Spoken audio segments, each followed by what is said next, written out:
If you've ever dealt with bloating, low energy, brain fog, bad skin, or just feeling off without knowing why, there's a good chance your gut is at the root of it.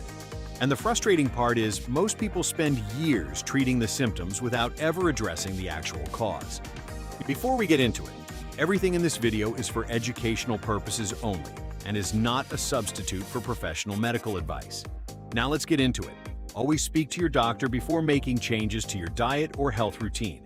In this video, I'm giving you the complete beginner's guide to gut health, what your gut microbiome actually is, why it controls so much more than just digestion, the biggest things that damage it, and exactly where to start fixing it. By the end of this video, you'll understand your gut better than most people ever will. Let's get into it. What is the gut microbiome?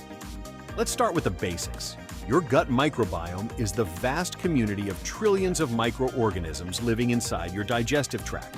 Bacteria, fungi, viruses, and other microbes. In fact, your body contains more microbial cells than human cells. You are quite literally more microbe than human. This community weighs around 2 to 5 pounds and acts almost like an organ in its own right.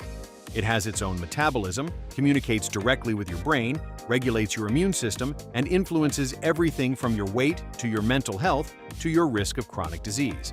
The most important thing to understand about your microbiome is diversity. A healthy gut has hundreds of different species of bacteria living in balance. A struggling gut has low diversity, dominated by a small number of species, often the harmful ones. Almost every gut health problem traces back to this loss of diversity. What your gut actually controls. Here's why gut health matters way beyond just digestion, and why it affects how you feel every single day. Immunity. Around 70% of your entire immune system is housed in your gut. The bacteria in your gut train your immune cells, regulate inflammation, and form a physical barrier against pathogens. When your gut is unhealthy, your immune system becomes either overactive, causing allergies and autoimmune conditions, or underactive, meaning you get sick constantly. Mental health. Your gut produces approximately 90% of your body's serotonin and around 50% of your dopamine. These are the neurotransmitters that regulate your mood, motivation, and emotional stability. This is why people with gut issues so frequently also experience anxiety, depression, and brain fog. It's not a coincidence, it's biology. Energy. Your gut bacteria help break down food and extract nutrients. When your microbiome is out of balance, your body absorbs nutrients inefficiently. You can be eating a perfectly healthy diet and still be nutritionally depleted if your gut can't process it properly.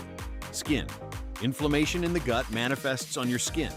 Acne, eczema, rosacea, and psoriasis all have strong links to gut dysbiosis in clinical research. Treating the skin without addressing the gut is like mopping the floor with the tap still running. Weight. Certain gut bacteria are far more efficient at extracting calories from food than others. Studies of identical twins show that the twin with less diverse gut bacteria consistently carries more body fat, even eating the same diet. What damages your gut? Now, let's talk about the biggest threats to your gut health, because most people are unknowingly doing several of these every single day. Ultra-processed foods. This is the #1 gut killer in modern diets. Emulsifiers, artificial additives, and preservatives in processed foods physically disrupt the gut lining and wipe out beneficial bacteria. The dramatic rise in gut disorders over the last 50 years tracks almost perfectly with the rise of ultra-processed food consumption. Before we get into this next section, if you're finding this useful, please hit the like button right now. It genuinely helps more people find this video. And if you want the weekly gut health breakdowns that go alongside this, subscribe to Nourish and Digest so you never miss one. Antibiotics. Antibiotics are sometimes necessary and life-saving, but they are indiscriminate. They kill harmful bacteria and beneficial bacteria equally. A single course of antibiotics can reduce microbiome diversity by up to 30%, and it can take 6 months to 2 years to fully recover without active effort to rebuild. Chronic stress.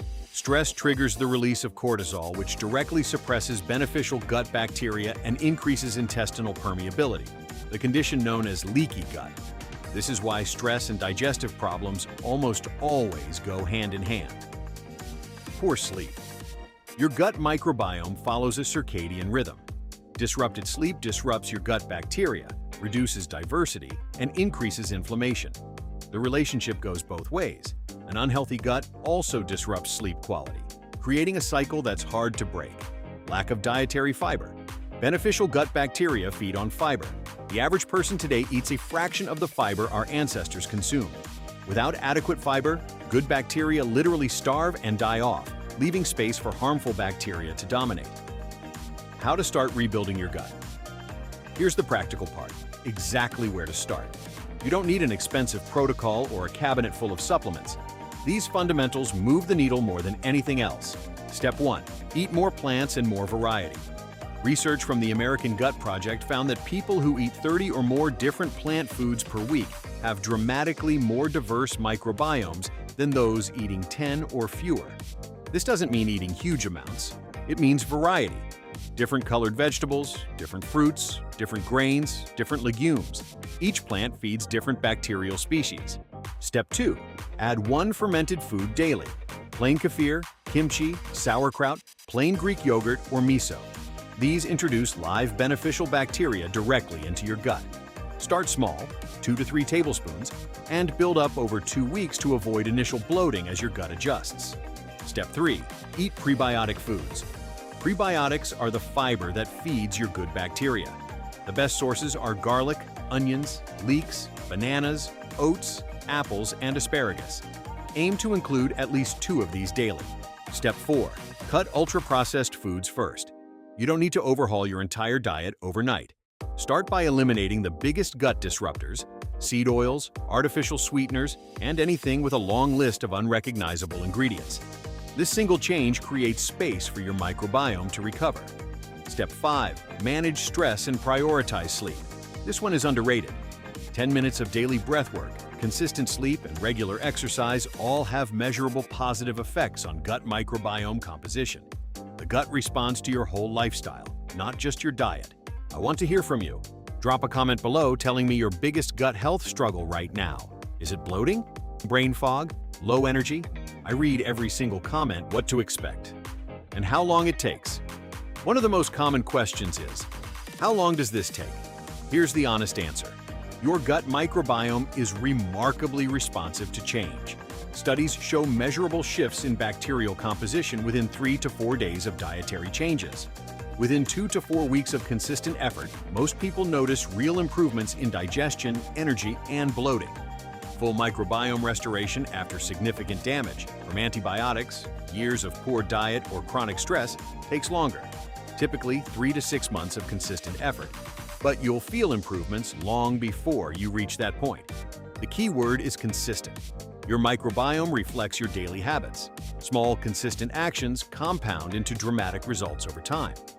Your gut is the foundation of almost everything. Your energy, your mood, your immune system, your skin, and your long-term health. The good news is it's never too late to start rebuilding it, and it responds faster than most people expect. Start this week with one change. Add a daily serving of plain kefir or kimchi. Swap one processed snack for a whole food. Eat one extra vegetable variety you don't normally buy. Small steps done consistently is exactly how gut health transformations happen. If this video gave you even one thing you didn't know before, please hit the like button and subscribe to Nourish and Digest. Every week, we go this deep on one gut health topic. No fluff, just what actually works. And don't forget to drop your biggest gut health struggle in the comments below. I genuinely read every single one, and your comment could become our next video. See you next week.